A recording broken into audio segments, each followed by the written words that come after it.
Step 1 is understanding how Ontario actually works. In Ontario, there is no armed security license, no handcuff endorsement, no baton permit, no use of force upgrade issued by the province. There is only one provincial credential, the Ontario Security Guard license. Everything involving handcuffs, batons, or use of force comes after you're licensed and only through employer authorization. Step 2. To carry or use restraints or batons at work, you must already be a licensed Ontario security guard. That means the 40-hour Ontario approved training, passing the provincial exam, and active digital security guard license.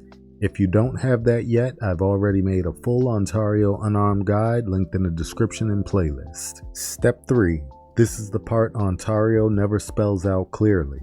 Your authority to use force tools comes from your employer, your post orders, and your training records, not the province. The ministry does not approve baton programs, certify handcuff instructors, or endorse force tools. This is why two guards with identical licenses can have completely different authority on different sites. This structure comes from Ontario's Private Security and Investigative Services Act framework. All links are in the video description.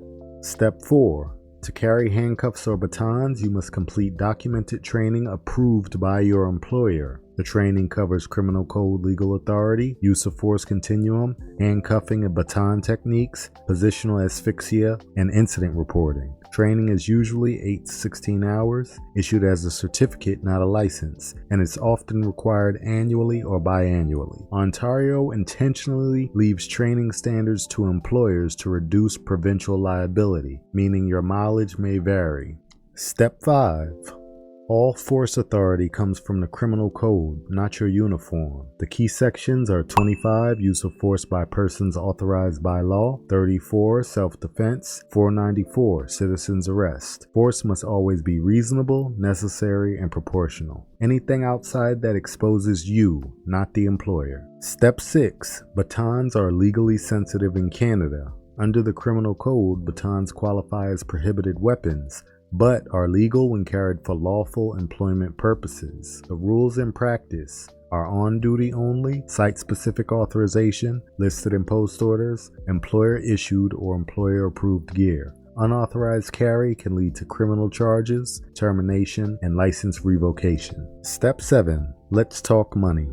The typical cost for an Ontario security guard license is $80. Use of force training is between $100 and $300. Handcuffs and batons are usually employer issued. Ontario guard wages vary heavily by site. Indeed, averages state that the base salary is around $19.53 an hour. For use of force and restraint roles where this additional training would apply, the wages can vary between $22 and $28 an hour, depending on risk level and site type. Step 8.